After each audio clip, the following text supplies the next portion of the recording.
السلام عليكم جميعاتي، كنتمنى تكونوا في احسن الاحوال وانتم كتفرجوا في الفيديو ديال اليوم.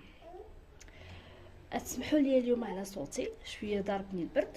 المهم القصه ديال اليوم ديال اسماء اللي في الاول انا صحابني غير كتضحك معايا حيت ما دخلش ليا هداك الشيء في راسي، ولكن كتحلف وتعاود انه هادشي اللي وقع ليها. المهم نبداو معاكم اسماء. في عمري 27 سنه. قصتي غادا تبدا نهار كنت كنقلب على خدمه. كنت ما خليت فين دفعت حتى واحد ما كيعيط ليا. واحد النهار كنت جالسه في بيتي كنقلب على خدمه بحال ديما، وهو يبين ليا اعلان ديال واحد الراجل طالب فيه بنت اللي تونسو ويهضر معاها، والخدمه ما داخل فيها حتى حاجه خايبه، راكم فهمتوا، غير الهضره وصافي. وغادي يخلصها 3000 درهم في السيمانه. كان داير باللي عمرو 45 عام، وكان داير التصويره ديالو بالحق كان كيبان شويه صغير على 45 عام. كانت كتبان عنده 30 عام بحال هكاك. انا في الاول قلت باينه هذه كذبه من السما ومستحيل تكون بصح، ولكن ديك الساعه ما كانت عندي حتى 100 درهم في جيبي. قلت صافي يا اسماء راكي ما خاسره والو، ندوي معاه. كان داكشي تبارك الله، ما كانش نبلوكيه ونقلب في بلاصه اخرى. صيفط ليه ميساج هو يجاوبني ديك الساعه، قال لي سلام حبيبه. الحميب ورش مني قريتها كرهت هذيك الكلمه، ولكن الا كان هادشي بصح 3000 درهم من السيمانه راها فلوس، ما غادي ندير حتى حاجه اللي خايبه، غير غندوي معاه شكون بحالي. قلت ليه السلام.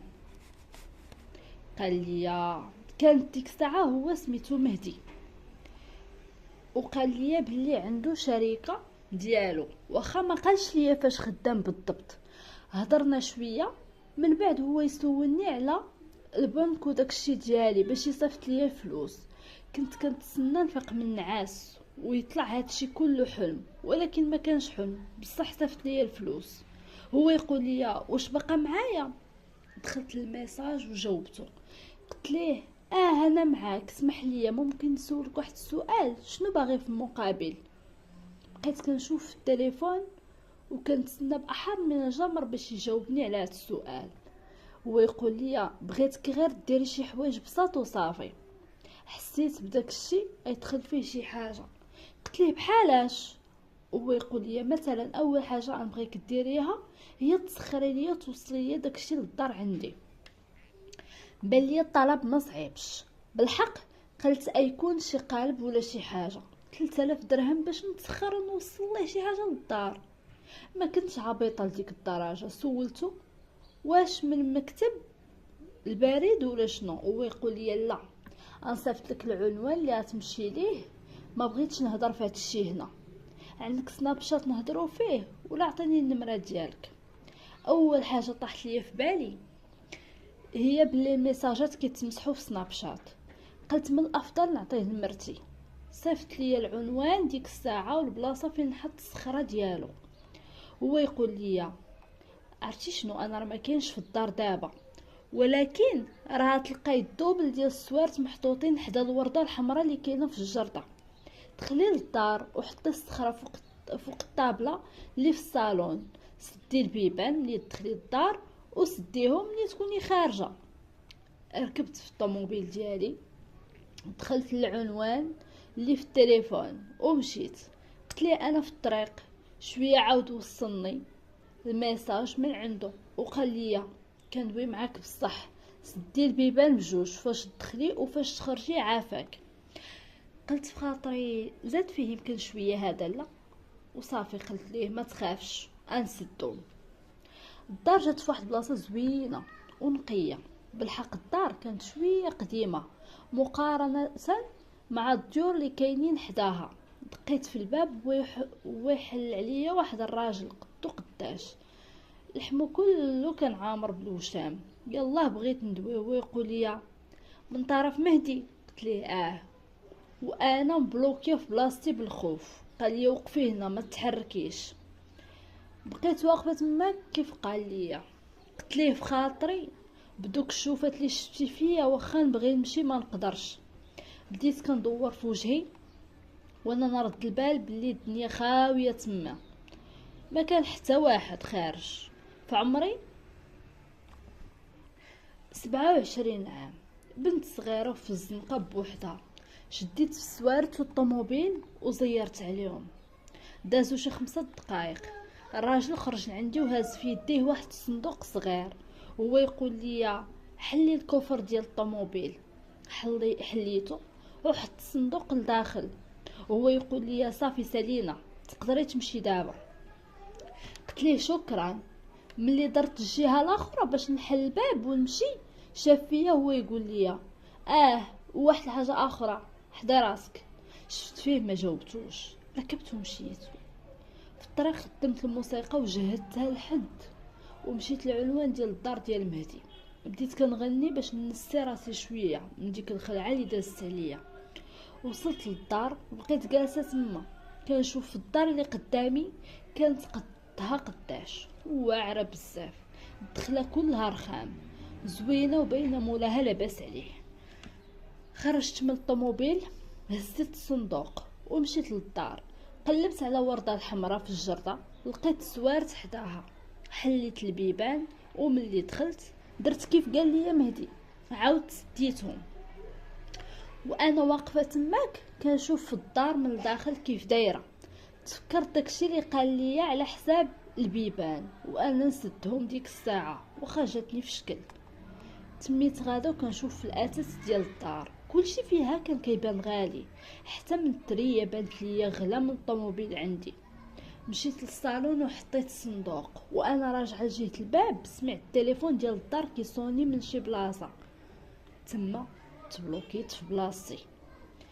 ديك الساعه فيبرا التليفون ديالي، جبدتو شفت الميساج اللي وصلني مكتوب فيه ما تجاوبي حتى من المكالمه من غير الا كانت مع نبيل. خشيت التليفون في جيبي وبديت غاده متبعه وكنقلب على الصوت منين جاي. دخلت لشحال من البيت حتى وصلت لفين كاين التليفون ديال الدار. شفت شكون كيعيط، طلعت ليا سميت مهدي.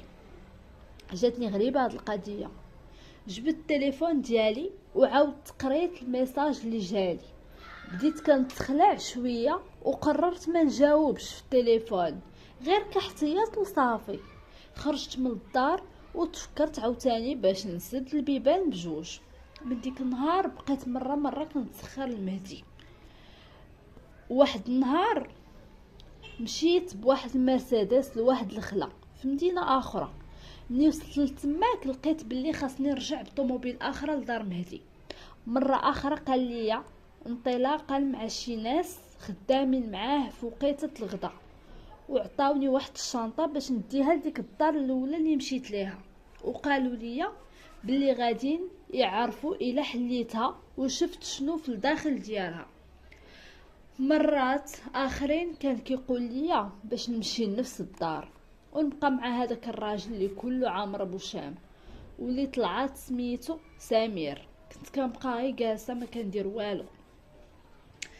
لحد الان كنت جمعت تقريبا 7 المليون.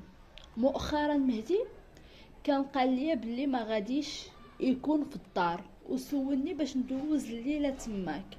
فقت لقيتو مصيفط ليا، ولكن بغيت كتباتي في الدار عندي هاد الليله. عمري ما تلاقيت به شخصيا ولكن دويت معاه شحال مره في التليفون.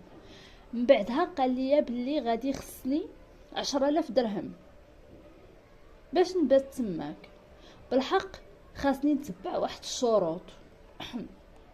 مشيت لدارو ديك الليله، الضو كان على برا وديال الدخله ديال الباب كان شاعل. حليت الباب وسديته. ملي دخلت كلشي في الدار كان كيف العاده.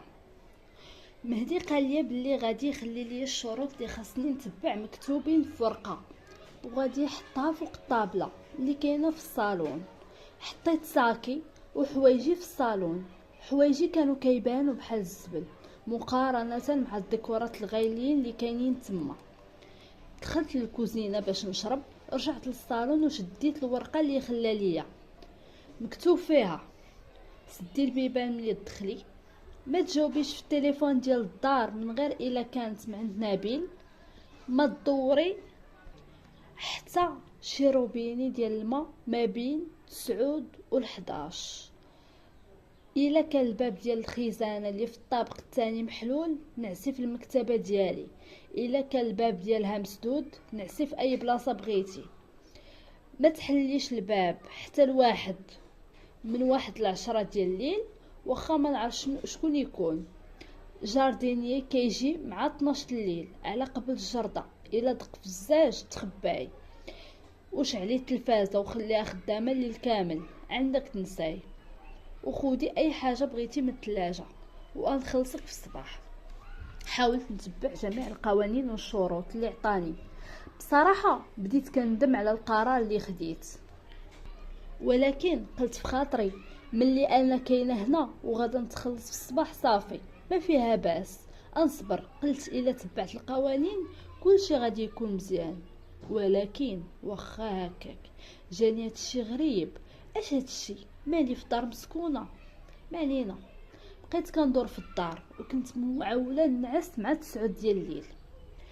مادام العجب كله كيبدا مع داك الوقت، من الاحسن نعس ونهني راسي. مع 8:05 غسلت سناني، طلقت الروبيني لاخر مره قبل ما توصل 9. طلعت للطابق الثاني، لقيت الباب الخزانه محلول. هبطت، هزيت حوايجي كاملين ودخلت للمكتبه باش نعس تماك. تاكدت باللي البيبان مسدودين غير احتياط صافي، وطلعت لبلاصتي. تكيت وشديت التليفون ديالي، ما وصلني حتى ميساج من عنده. وديك الساعه بديت كنتفكر فعلاش كان عليا نتبع الشروط غريبين بحال هادو في الدار. صافي داني النعاس وهي ضربني الفيقه مع 10:16 بالضبط. فقت حيت سمعت شي حد صونا في الباب. يلاه بغيت نوض باش نشوف شكون وانا نتفكر القوانين. حاولت نبقى في بلاصتي، كنحاول ما نتحركش، خايفه وكنقفز لاي صوت كنسمعه. شويه كنسمع: البوليس، حلي الباب. ما تحركتش. شويه تيعاودوا يقولوا: السلام، البوليس هادو، حلي ولا غادي ندخلوا عليك. بقيت جالسه في بلاصتي ما تحركتش، ولكن كنحس بقلبي كيضرب بالجهد. من بعد كنسقيل شويه الباب صونا عاوتاني: السلام، راه مهدي هذا، حلي عليا الباب. صوتو جاني كيشبه صوت المهدي اللي كنهضر معاه، ولكن بالرغم من هذا الشيء ما تحركتش من بلاصتي. الا كان هو غادي يكون عنده السوار ديال الدار، علاش غادي يبغيني انا اللي نحل عليه؟ هذا الشيء بقى غادي هكا تقريبا شي ساعه. الناس مختلفين كيجيو كيصوني، وملي ما كنجاوش كيمشيو. من بعد صافي داني النعاس وجارديني داك النهار ما جاش. ملي فقت الصباح سمعت شي حد في الكوزينه، نطت بشويه وحليت الباب ديال المكتبه بشويه باش ما نديرش الحس. خديت التليفون ديالي وتميت غادا للجهه ديال الكوزينه، وقفت قدام الباب ديالها وطليت. كان مهدي جالس حدا الطابله وكيشرب في كاس ديال القهوه. هز راسو وهو يشوفني، ابتسم لي وقال لي: صباح الخير. ما عرفتش شنو نقول ليه، جاوبته بعليكم السلام. هذه كانت اول مره نشوفه شخصيا، كان كيبان بالضبط بحال التصويره اللي كان داير في الاعلان. قال لي: بغيت نطيب لك شي حاجه باش تفطري فيها. قلت ليه: واخا الا جات على خاطرك. صايب ليا معاه، وملي خديت الطبسه من عنده قلت ليه شكرا. كليت وشربت القهوه حتى انا، والوقت كله اللي كنت كناكل فيه ما قلت حتى شي كلمه. ويقول لي: ايوا قولي لي كيف كان داكشي. قلت لي: عادي، حتى حاجه غريبه ما وقعات. قال لي: مزيان. وبقينا ساكتين شويه وانا نقول ليه باللي خاصني نمشي دابا، وما كان عندي ما يدار داك النهار، ولكن كنت باغا غير الوقت اللي نخرج فيه من ديك الدار. هو يقول لي: لا ما تقوليهاش، صافي ماشي مشكل، خليه حتى مره اخرى ونهضروا. هزيت حوايجي وخرجت. ملي ركبت في الطوموبيل درت نشوف الدار وانا نلقاه واقف في الدخله كيشوف فيا. ملي وصلت للدار لاحظت بلي ديك الورقه اللي فيها القوانين اللي خاصني نتبع باقا عندي. بقيت كنشوف في دوك الكلمات وكنقراهم ونعاود نقراهم. فيبرا ليا التليفون في جيبي وخلعني. قلبت الكونط ديالي في البنكه، لقيت باللي الفلوس وصلوني بصح 10,000 درهم. شفت في التليفون، شفت في الورقه، قلت في خاطري يمكن داك القانون ما كانش مهم. وانا كنفكر فيها وصلني ميساج من عند مهدي قال لي فيه انا ما كاينش دابا في المدينه، نقدر نرجع حتى السيمانه الجايه، راه صيفط لك الفلوس، سيري شري لك شي حاجه زوينه وبرعي راسك. بقيت كنشوف في الميساج وكنعاود نقرا فيه ونعاود نقرا فيه وعاود نقراه تاني باش ما نفلت حتى حاجه. انا ما كاينش في المدينه دابا. فكرت شنو وقع في الصباح، كيف كان معايا مهدي في الدار وفطرنا مع بعضياتنا. دازت شي 5 دقائق وهاد المره جاني ميساج من واحد النمره ما عنديش وما كنعرفهاش، مكتوب فيها ما نسيتي والو. تابعها واحد التصويره ديال مهدي ولا ما نعرف شكون مصور حدا التلفازه. ما جاوبتش. من بعد وصلتني تصويره اخرى من نفس النمره، كانت تصويره ديال الدار اللي ساكنه فيها. تابعها ميساج اخر حضي راسك. انا ضرني راسي في هادشي كامل. مشيت نجري لبيتي، سديت عليا مزيان وتركنت في واحد القد خايفه ومدهشره، يدي كترعد عليا. حطيت يدي على ودنيا باش ما بقاش نسمع. هاد حضي راسك كانت هاد الجمله كتكرر مليون الف مره في عقلي. كيفاش حتى قبلت نخدم هكا؟ واش بغى عندي هاد السيد؟ علاش كيتعامل معايا هكا؟ وعلاش كيعطيني مبالغ كبيره في خدمه بسيطه وغريبه في نفس الوقت؟ واش مريض نفساني ولا كيتسطى فيا وباغي يجربني؟ بقيت كنمشي ونجي كنمسطيه. فعلا وليت حمقى. حاولت نطل من الشرجم ونشوف واش شي حد مراقبني تيصيفط ليه اش كندير. الصوت باقي كيتردد وتيقرب. كنسمع خطاوي بالزربه في الدروج والبيبان ديال البيوت كيمشيو ويجيو. شويه كيتقطع الحس، تحبس فيا النفس. وصلني ميساج مع المهدي حلي الباب راه غير انا. ما قدرتش نحل. الصوت من داخل ديالي كيقول لي غتوقع لك شي حاجه. وفعلا ما حليتش الباب. شويه كنسمع السقيل في الدار. وصلني ميساج اخر خليتك بخاطرك هاد النهار بالليل نلقاك في الدار مع 12 الليل. كيفاش غندير تمشي عنده؟ ما بقيتش باغيه نخدم. خرجت من بيتي لقيت البيبان مسدودين كيف ما خليتهم، بحال ما كان حتى حاجه. واش كنتخيل؟ اش هادشي؟ فاش ورطت راسي انا؟ بقيت جالسه في الارض وكنبكي. نط غسلت وجهي، بقيت كنشوف راسي مزيان في المرايه. قررت نمشي ونواجهه. هادي الاخره ديالي. نط دوشت ولبست واحد الكسيوه خضراء عاد شريتها، درت ميكاب وقديت الحاله. علاش ندير هادشي؟ ما عرفتش. وصلني ميساج من عنده قالت لقيت سوارت تحت الطابي. دخلت ما لقيت لا عساس لا حتى واحد. بقيت كنتمشى بخطوات صغار. طلعت لبيتو لقيتو كيتسناني. يلاه بغيت نهضر ونواجهو قاطعني. اليوم غتنعسي هنايا، كوني هانيه، ما عليك غير تنفذي بالشروط اللي كنقول لك. صباح تلقاي فلوسك وصلوك. ديك الليله نعست في نفس البيت. نبهني وحضرني بواحد الحاجه قبل ما ينعس. قال لي واخا وما نعرف اش يوقع ما تحاوليش تفيقيني، حيت كنفيق وانا خايف. وما تحاوليش تجاوبيني الا سولتك شي حاجه بلا ما تجاوبي. ديري راسك ما سمعتي والو. قلت ليه واخا غير بقى على خاطرك. هو يكمل وقال لي والا تخلعتي ولا شي حاجه يمكن لك تنوضي للصالون وتنعسي فيه، ما غاديش نتقلق منك. قلت ليه صافي ما تخاف من والو. بان ليا كان متردد بزاف وخايف وبغى يقول شي حاجه. انا متاكده هادشي ما غاديش يشكل حتى مشكل. قلت ليه بلي غادي نبقى حداك وما غنمشي حتى بلاصه. ولكن كنت غالطه، ما قدرتش نكمل لي حتى ليله وحده. نعسنا بلا حتى مشكل. ما عرفتش شحال ديال الوقت داز قبل ما نفيق. حسيت بشي حد حاضيني وانا نتفكر بلي هو معايا في نفس البيت كان حدايا ومعايا. اول مره غادي نباتو في نفس البلاصه. غير مجرد التفكير فيها خلاني نبتسم غير بوحدي. حيت عجبني صراحه من اول مره تلاقيت معاه واخا التعامل ديالو كان غريب شويه. درت على ظهري وانا نلاحظ الخيال ديالو جالس، الخيال والجسم ديالو بان لي مختلف شويه، شي حاجه ما كانتش هي هذيك. كان جالس وحاضيني. خفت ما نكذبش عليكم. من بعد هو يهضر، ما كان صوتو اللي سمعت، كان صوتو غليظ شويه بحال شي حاجه من فيلم ديال الخليع. اندبحك ونشرب من دمك. تبلوكيت في بلاصتي. في الاول بقيت غير كنشوف فيه، ما كانش هادشي اللي على بالي.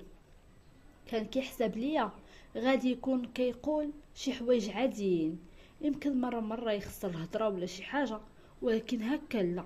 وبصراحه ديك الساعه بديت كنفكر مع راسي شنو غندير الا هجم عليا دابا، وإلا بصح حاول يذبحني ويشرب من دمي، انا اللي جايه برجلي سال عنده.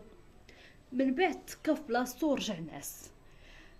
كنت مخلوعه بزاف، حاولت نرجع حتى انا نعس وندير بحال ما وقع والو، ولكن الصراحه ما قدرتش نغمض حتى عيني. بقيت كنفكر يمكن مازال حاضيني، يمكن جالس عاوتاني وكيشوف فيا. شويه درت على جنبي وشفت فيه، لقيتو حاضيني، وجهو كان قدامي كنشوفو، وفمو كان خرج منه شي حاجه في شكل. شويه كنعاود نسمع بنفس الصوت، الا ما نطيش من حدايا غادي تصبحي ميته. هذه كانت هي الاخرى ليا. نط ديك الساعه للصالون وانا خارجه من البيت، وهو يخرج واحد الصوت بحال ديال المشاش ملي كانوا كيكونوا كيتضاربوا مع بعضياتهم. كنظن كان كيحاول يضحك ولا شي حاجه. كنت متكيه في الصالون ولكن ما كنتش غاديه نعس اصلا، واخا نبغي ما كنتش نقدر نعس. بقيت متكيه تما وكنتسنى غير الوقت اللي تطلع فيه الشمس. من بعد سمعتو هضر من البيت. اسماء. صوتو كان فحال دوك المشعوذين، قاصح بزاف وغريب. شويه تبدل صوتو رقيق وكيطول في سميتي، وحاولت ندير راسي ما سمعت والو. هو يعاود يعيط ليا اسماء، ما جاوبتوش. هو يقول لي انا عارف كتسمعيني اسماء، انت فايقه دابا اجي. صوتو ما كانش عادي. هو يقول لي ولا ياك ما بغيتيني انا نجي.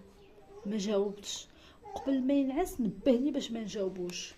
كون سمعتو جاي عندي قسما بالله حتى كنت غنهرب ونخرج من الدار، ولكن هو قال لي ما نجاوبوش. داكشي علاش بقيت ساكته. من بعد سمعتو عاوتاني بدا كيضحك وقال لي من نيتك باغا تواجهي وتسولي على كاع الاسئله اللي في راسك، علاش تيعطيك هاد الفلوس وتيتعامل معاك هكا؟ كنتي مطرده باش تجي عنده، ما بغيتيش تحلي الباب مني جا عندك، واخا ما عندوش السارو تدارك. كيقولها وهو كيضحك. ديك الساعه عرفت بلي اللي كيهضر معايا ماشي مهدي اللي كنعرف. ما قلت حتى واحد شي حاجه، ما كان معايا حد مني وقع لي هادشي. وانا كنفكر هو كيقول بداك الصوت الغليظ ما كاينش اللي غادي يقرب ليه، هو ديالي بوحدي، سمعتي؟ ديالي بوحدي. وبدا كيضحك عاوتاني بداك الصوت الرقيق اللي قبل يكون كيشبه المشاش ملي كيبغيو يضاربوا.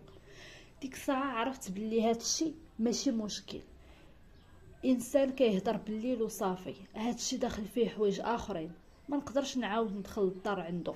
ما عرفتش شنو غادي يوقع الا دخلت. بقى شحال من ساعه باش يطلع النهار باقي كنسمع فيه كيضحك. ديك الساعه تفكرت الجمله اللي قال لي قبل ما ينعس، عافاك اسماء، يوقع اللي وقع ما تجاوبيش، ملي ندوي معاك ديري اي حاجه غير ما تهضريش معايا. قررت باش ما نهضرش معاه ونحاول نبقى فايقه بلاصتي تيصبح الحال ونمشي بحالي. في مره ما بقيتش بغيت الخدمه اللي تعيشني في الرعب ولو نربح فيها الملايين. ما عقلتش امتى نعست ولا كيفاش درت نعست. فقت لقيت النهار طلع، حاولت نوض ما قدرتش، بقيت بلاصتي شي ساعه وانا كنفكر والو. عقلي وقف. نط غسلت وجهي، جمعت ساكي وخرجت. مهدي ما كانش في الدار. في الطريق جلست ندير قهوه واحده البحر، ربما يصفى الذهن ديالي ونعرف نفكر. خلعني التليفون ميساج من مهدي. برافو، ما كنتش متخيل تكوني شجاعه وقت المسؤوليه. 20,000 درهم دابا تكون في حسابك. اول مره ما نفرحش بالفلوس، بالعكس خفت حيت المبالغ ولات كتكبر. تبع ميساج اخر، سيري عند سمير مع 6 ديال العشيه، خودي واحد الامانه وخليها عندك تنقول لك جيبيها. قررت ندوز نسهر مع صحابي ونحاول نسي. صونيت المروه واللي هي انتيمتي، وهبه كانت صديقتنا. خرجنا فطرنا درنا شوبينغ وتغدينا. وصلات ل5:30 شديت الطريق لدار سمير. صونيت فتحات لي الباب. واحد البنت كانت تقريبا في عمري، ما كبيرش عليا بزاف. السلام عليكم، كاين سمير؟ وي. انتي اسماء؟ مرحبا دخلي. وانا داخله شدت في يدي وزيرات عليا بزاف وشافت في عينيا وقالت لي حمقى حمقى. ما عرفتيش فاش دخلتي راسك. دخلت وعينيا دمعوا. يلا بغيت نهضر.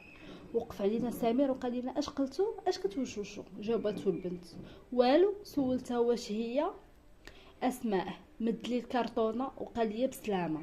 تميت خارجه درت كنشوف في البنت ما لقيتهاش، وانا ما سمعتش خطواتها وهي ماشيه كتوشوشت. ومشيت وصلت لداري، دخلت حطيت الكرتونه وبقيت كنخمم واش نفتحها ولا لا. قررت نفتحها وانا عارفه شغل كنوصل. نجيب الموس ومقص. رجعت لقيت الكرتونه ما كايناش تحت الارض. طحت الارض وبقيت كنبكي. تاكدت بلي هادشي كبر مني وبلي ماشي طبيعي. بقيت كنضحك. جاني الشوك، حسيت راسي تسطيت في لحظه.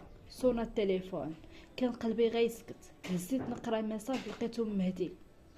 قال لي ياك شرطت عليك عمرك تفكري تفتحي شي امانه، هاد المره عقابك ما غاديش تخلصي، ومره اخرى غنعاقبك عقاب ما غاديش يعجبك. هزيت المونطو ديالي حتو عليا، هزيت الساروت ومشيت نبات مع مروه. ما قررتش نعس بوحدي. وصلت قلت ليها بلي غير حاسه راسي ماشي مزيانه ومحتاجه الناس حتى عندها. الصباح مشيت للدار مهدي. ما دقيتش، هزيت الساروت تحت الطابي، فتحت الباب دخلت. الدار ساقله ما كاينش الصوت. جلست في الصالون وصونيت ليه. الو. قال لي الو. وي اسماء. قلت له فين كمهدي؟ قال لي خدام. ياك لاباس؟ يا قلت لك منين نحتاجك نصوني ليك. قلت ليه انا في دارك كنتسناك اجي دابا.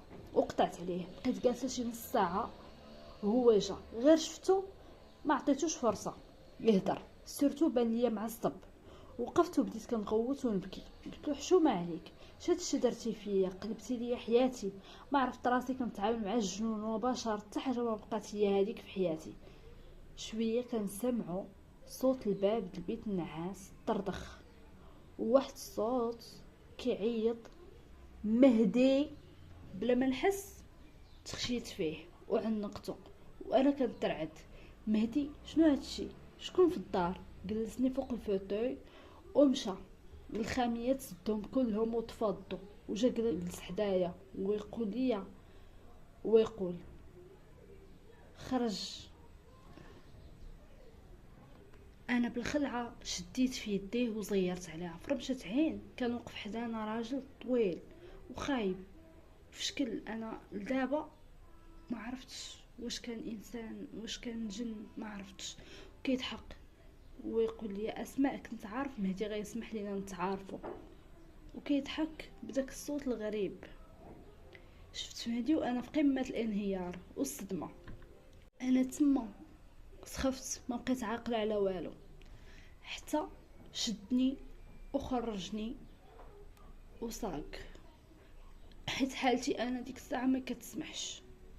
واحد الساعه باش فقت كنشوفو شاد طريق اخرى ماشي الطريق ديال داري. ووقفنا حدا واحد المسجد وكان العصر كيأذن. قال لي هذه البلاصه الوحيده اللي نقدر نعاود ليك فيها بلا ما يتبعنا ولا يسمعنا. انا الطيش ديالي خلاني ندخل في تحدي مع صحابي ونلعبوا الويجه ونحضروا الجن. وكان من شروط اللعبه الشمعه تبقى شاعله وحنا شادين في يدين بعضياتنا ما نطلقوهمش. وحنا كنحاولوا نحضروا الجن. الكرسي اللي ورايا تحرك. انا قلت يمكن صحابي بغاو يخلعوني ويطلعوا عليا. نطت طفيت الشمعه ورضخت داك الكرسي مع الارض وبقيت كنسب فيهم. للاسف الجن كان حضر وبتصرفاتي بقى عالق. وهنا ما عرفناش نصرفوه. وكان انتقام مني اني نكون ليه ويعيش معايا ويمتلكني. بقى فيا مهدي انا بزاف، ولكن ضروري تكون شي طريقه باش يتفك منه ولا يرجع لبلاصتو. عقلي وقف، ما عرفتش علاش حسيت براسي مسؤوله انني نعاونو. بالرغم من الخوف ديالي تجرأت وسولته، والامانات اللي كانوا كيوصل شنو هما؟ جاوبني. ثقي بيا الا قلت ليك حتى انا ما عارفش اشنو فيهم. سمير خدام مع واحد المشعوذه اللي ممكن دير اي حاجه الا ما وصلوش دوك الامانات، ونجيبهم ليه وناخذهم من سمير ونجيبهم ليه للدار بلا ما نحس. قلت ليه بغيت نشوفها، سولني علاش، قلت له ممكن تعاوننا. خليني نشوفها عافاك. قال هو مصدوم. تعاوننا حنا انا وياك؟ قررتي تعاونيني وتوقفي معايا؟ علاش؟ ما عرفتش علاش. المهم مهدي انا ما غاديش نخليك، واللي في جهدي غادي نديرو وان شاء الله نلقاو الحل. مشى مهدي فحالو، خديت طوموبيلتي ومشيت للدار. سمير دقيت فتح ليا الباب، قال لي ياك لاباس؟ ما كاين حتى امانه. قلت ليه بلي فراسي كلشي وبغيت نشوف السيده. عرفت منه انها ما كتقابلش اي واحد، وبلي خصني موعد، ولكن هو قرر يديني عندها ويدخلني شخصيا. مشينا وصلنا لواحد الفيرما دي كبيره برات المدينه، كانت فيها غابه كبيره ودار صغيره في وسط دوك الشجار. جبت سمير ستاروت وفتح الباب وطلب مني نبقى برا. بان ليا شي خيال كحل داز من حدايا وشدتني التبوريجه. شويه وانا نسمع صوت سمير كيعيط. دخلت ويا ريتني ما دخلت. الحيوط كانوا كلهم دمايات ومرسومين بالدم، ريوس الحيوانات معلقين، ريحه خانسه ودخان شي بخور خانس. واحد المراه تكون عندها واحد 60 عام، واشمه وعينيها مكحلين بطريقه مقرفه، جالسه حدا المجمر. هزات راسها وقالت لي اسماء بنت زهره نتيا ياكي؟ شوفي هادشي ماشي قدك، وهو راه خيرك تنسحبي وتشري روحك ولا تدخلي في اللعبه وانتي واللي بغيتي. في ديك اللحظه شفت الصوره ديال ماما وبابا وخوتي وصحاباتي. واش نضحي بكل شيء ونعاون مهدي ولا ننسحب ونكمل حياتي؟ قلت لها شنو علاقتك انتي بهادشي؟ جاوبتني انا هادشي عارفاه وكنعرف هداك الجني. قالت لي ما نقدرش نعاونك، انا وصلت لك الميساج ودابا بسلامه. شويه تفكرت خالتي اللي كانت انسانه ملمه بامور الدين وعندها علم ومعرفه. صونيت عليها وخبرتها بلي صاحبتي دارت لعبه وحضرات الجن وما عرفتش تصرفه وكينتقم منها. قالت لي بلي اي جن كافر راه ضعيف مهما كان قوي، وبلي الرقيه ممكن تصرفه، شرط يكون راقي متمكن. دخلت الانترنت وكنقلب على الرقات وانا مازال ما عرفت حتى راي مهدي في الامر. قلبت وسولت ولقيت واحد الراقي كلشي كيهضر عليه، كان في مدينه بعيده. صونيت المهدي ودرنا نتلاقاو في واحد المسجد.